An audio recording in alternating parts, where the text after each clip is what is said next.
Hello and welcome to ICAEW Student Insights. My name is Jag Dhaliwal and this podcast is all about learning how the world of work is changing for finance professionals. Today we're discussing the steps that will help you reach your career goals, whatever that might be. In particular, we'll be looking at how to build your personal brand as a young professional. Don't be afraid to reach out to people. Don't be afraid to ask questions. Do a bit of exploring. And why it's important to have an elevator pitch for yourself. What you need to do is to communicate something that doesn't say your role and who you work for, but it says something about the value that you add.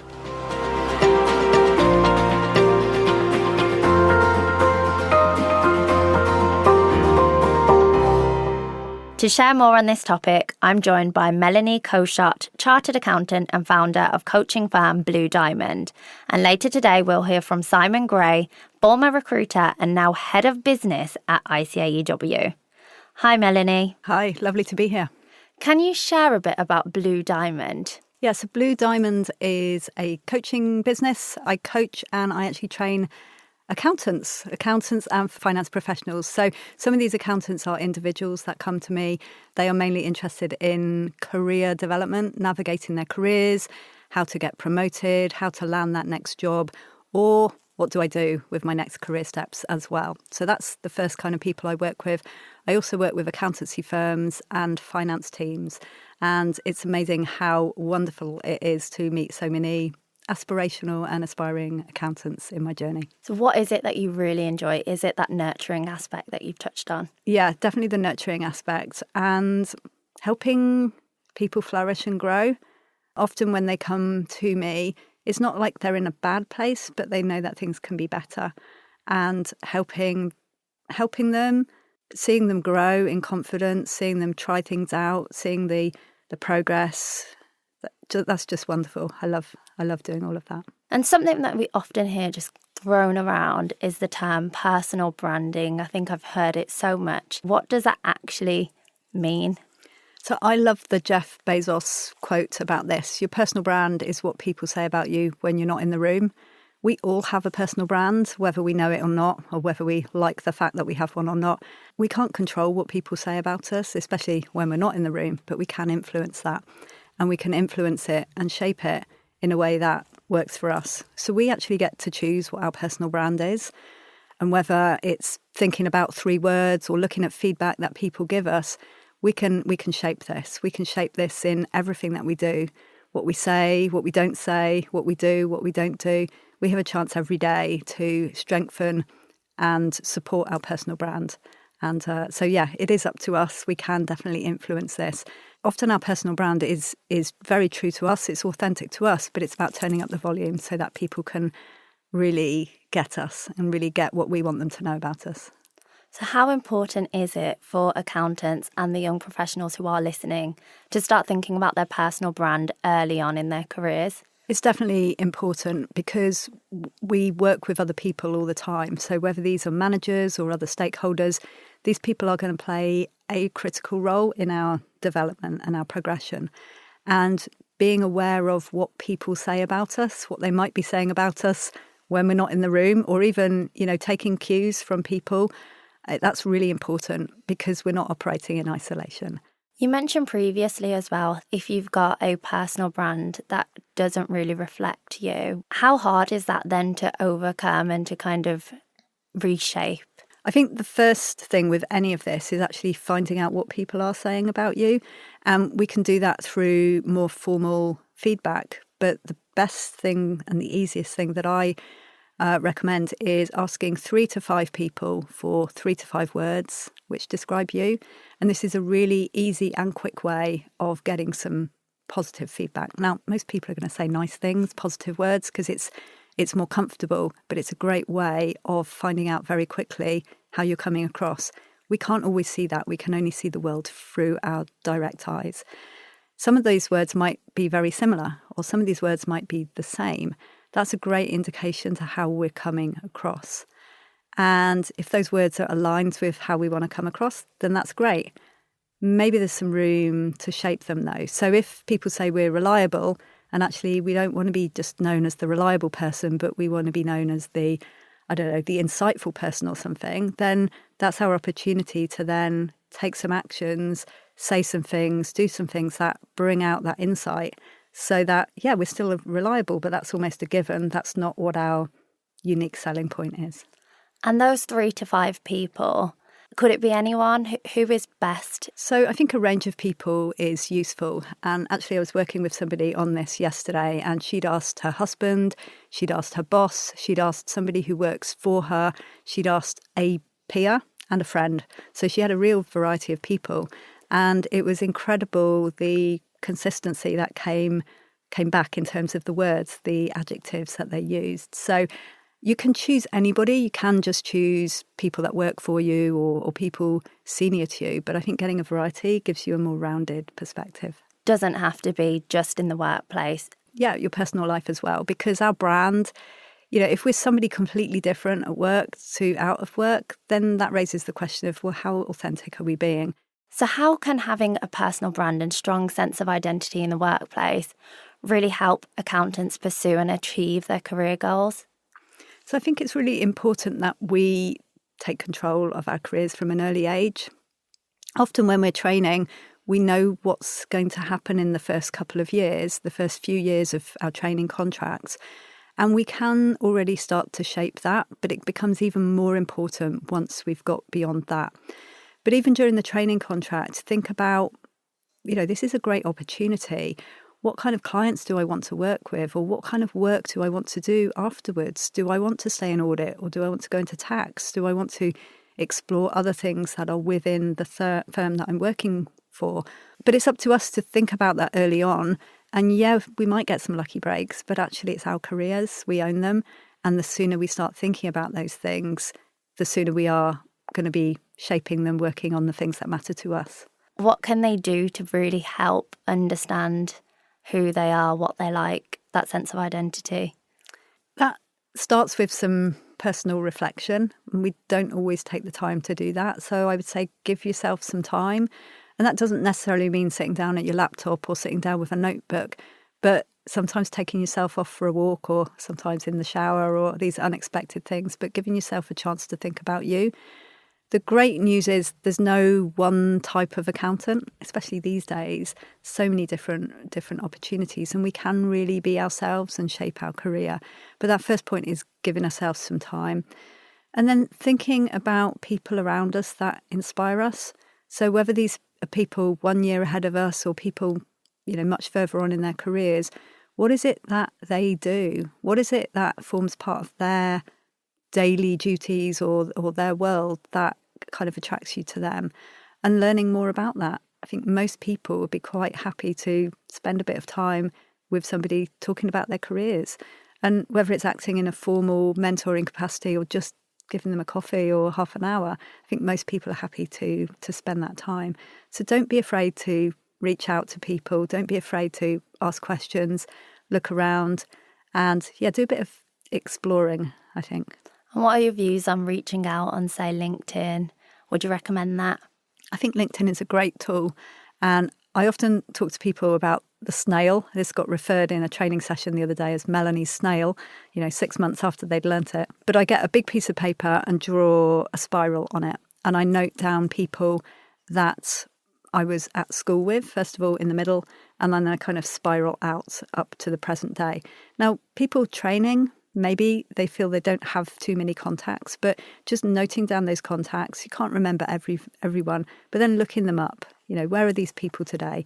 And some of these might be other accountants, some of these might be other people doing other things, get in connection with them, but use the snail, use LinkedIn, use these tools to kind of brainstorm and then collate your contacts together.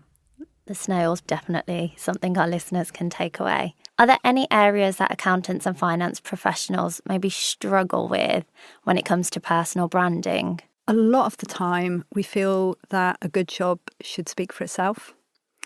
That was certainly what I was brought up to think, believe, and it can do. Sometimes we get noticed just for doing a good job, but it doesn't always pay off.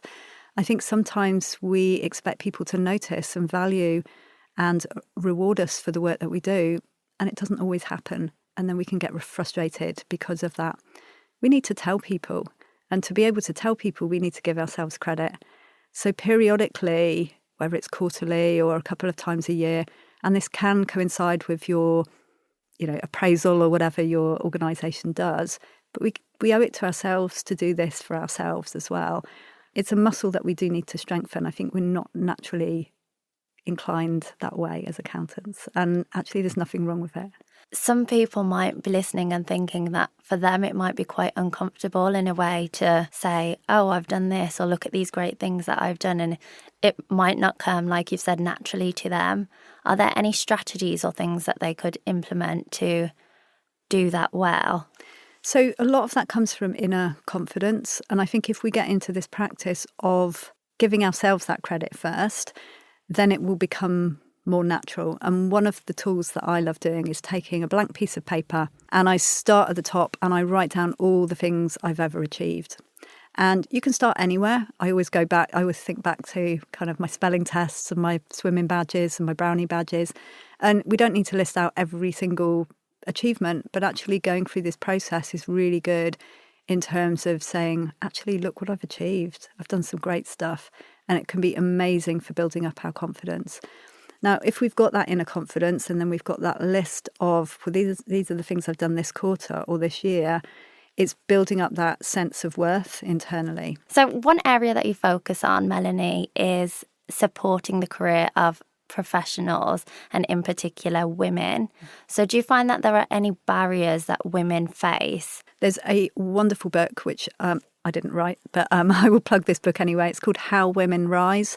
And it identifies a number of habits that not just women, but many people demonstrate. And the first habit is not claiming credit for our achievements. And the second one is expecting other people to notice.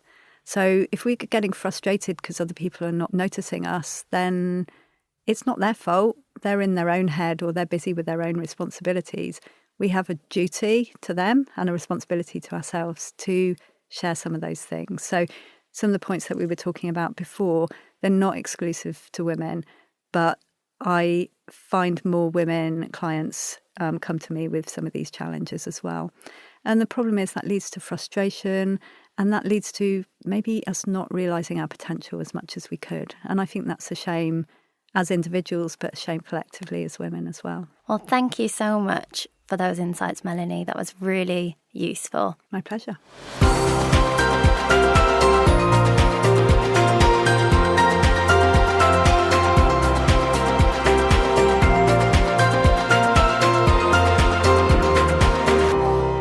I know Simon is also going to have some great insights on this topic, both as a former recruiter of accountants and as ICAEW's head of business. Thanks for coming in the studio today, Simon. Hi, Jag. My pleasure. Great to be here. Can you share a bit about your role as head of business at ICAEW? Absolutely. So I'm a ICAEW chartered accountant, was a volunteer for many years and joined as head of business back in November 2021. The role of head of business is responsible for our 76,000 members in business, so quite a few of them. And it's multifaceted, really. My job is to make sure that we present content, events, conferences that are of interest to members on a whole host of different topics. I work with our public policy teams. Our ICAEW manifesto recently ahead of the general election is something we worked on as part of the business team. I also work with our education and training teams in terms of employers and the ACA qualification in industry. So it's really broad-based across the whole of ICAEW and a really interesting role. Before joining ICAEW, you founded a recruitment agency and worked as a career coach. How did you get into recruitment?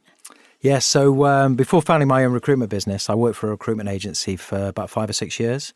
I went to a recruitment agency, having qualified in the Big Four and looking for a job in industry. And I had a number of conversations with the recruiter. And one day they turned around to me and said, have you thought about recruitment? And I said, no, not really. They must have seen something in me. And I was curious. And it seemed like an opportunity that would give me, fairly early on in my career, the opportunity to own my own space, effectively my own business within an organisation. I began by specialising in the recruitment of part qualified accountants. So it was, again, there's a theme here, a multifaceted role that really sparked my interest and taught me the fundamentals of business, which built on the bedrock of understanding business that I'd gained from my ACA qualification.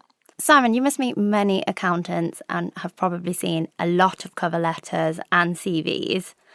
What helps someone stand out from the crowd? It's a good question, and I'm going to flip the question a little bit on its head and say something quite radical.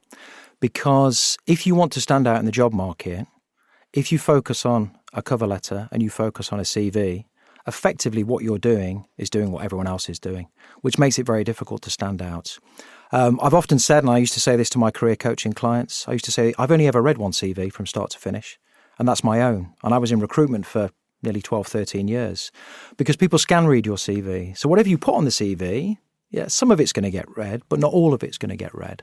So what I mean by that is, yes, you do need a CV, you do need a cover letter, but your approach is much more important. So instead of waiting, for example, for a job to present itself, say on a job board, there is nothing stopping you through your networks, your contacts through LinkedIn, which I know Melanie mentioned earlier, in approaching organisations on a more speculative basis, in doing what a recruiter does on a day-to-day basis. Don't wait. Identify what your skills are. Identify what kind of organisation you want to work for, irrespective of whether a job is advertised. Build relationships there and make an approach.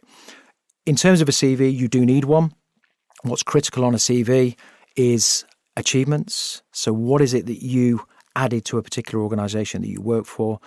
What did you deliver over that period of time? In terms of a cover letter, which effectively introduces your CV, it doesn't replicate your CV, and that can be a common mistake. I recommend you need a grabber to get somebody's attention. So the title has to be, on the cover letter, the subject line has to grab their attention.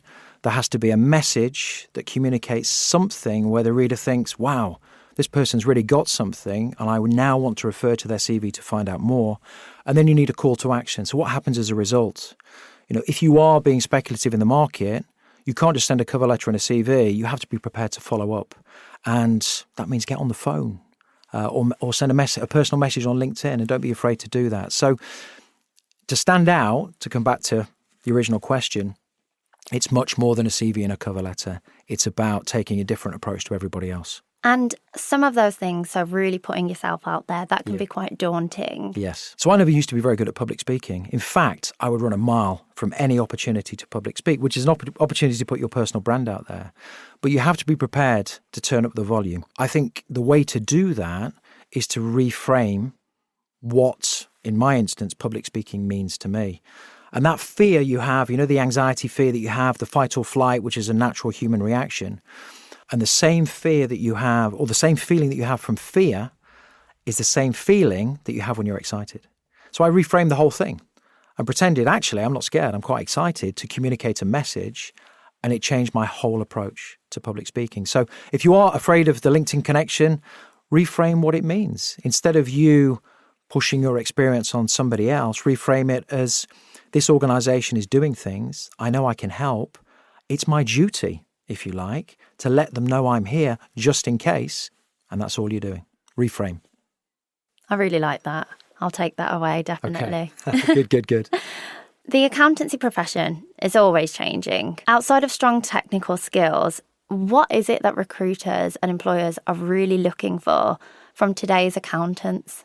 I think businesses now, they're looking for people to come with the communication skills that are required in business. In business, you meet lots of different people. You have to communicate in many, many different ways.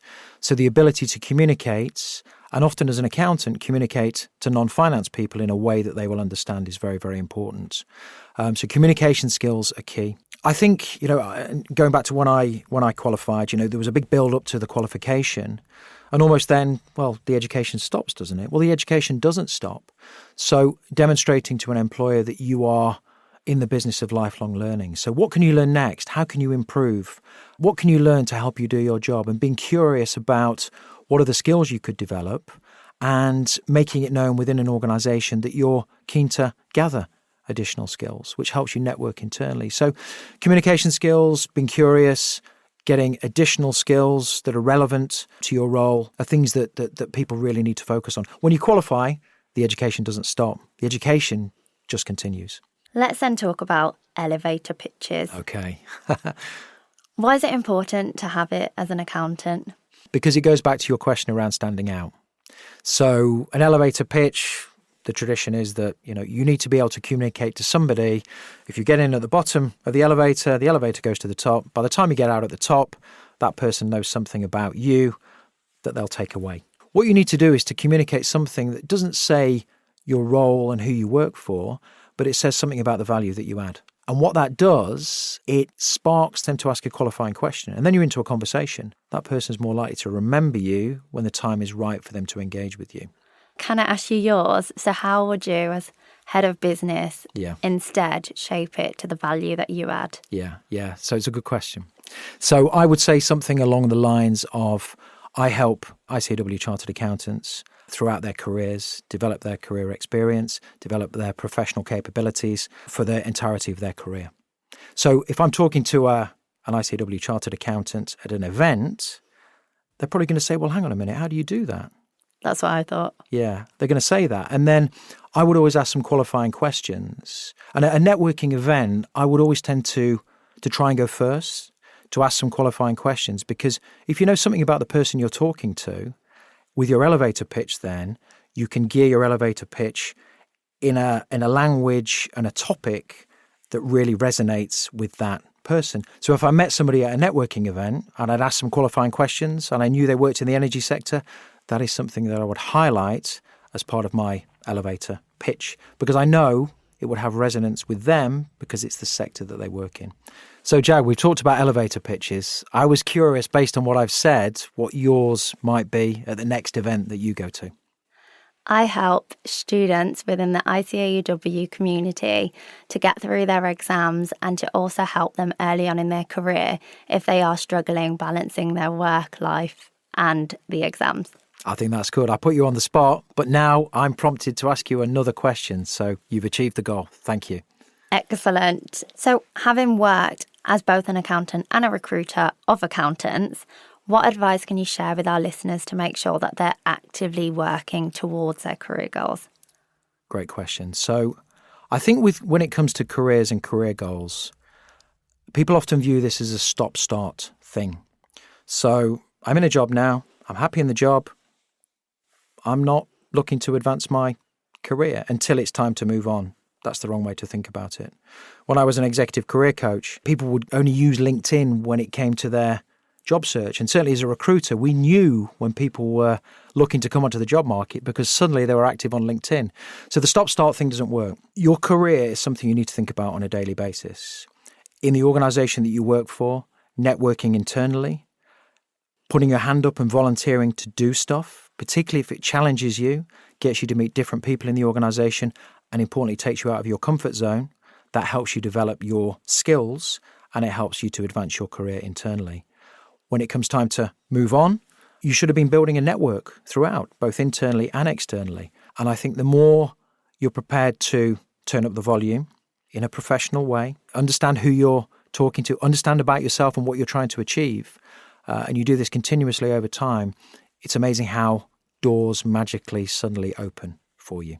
It's just kind of putting yourself always out there, isn't it? And just networking. When people talk about networking, sometimes people get very scared. Oh, I'm going to a networking event. What do I do? Who do I talk to? I think it's just about being curious, being interested in people, asking some questions. What brought you here today? And I think being curious with the people that you meet and what they're up to, what they're doing, being curious internally in the organisation to understand what's going on in the bit outside of your remit is important. And this all links to lifelong learning, advancing yourself through curiosity and wanting to know more, wanting to push forward. Thank you, Simon. It's been really insightful and great to have you here today. Thank you. My pleasure. And also to you, Melanie. Thank you. My pleasure as well. Make sure you visit ICAEW Student Insights for ongoing support during your studies with ICAEW. On the Student Insights Hub, you'll find exam guides, tips, and advice on completing the ACA and ICAEW CFAB, and inspiring stories of students and recently qualified members. That's all available at icaew.com/student insights. Finally, if you found this podcast useful, then make sure to subscribe so you never miss an episode. And let us know what you think by sharing the episode and writing a review on your podcast app. Thanks for joining us on ICAEW Student Insights. Bye for now.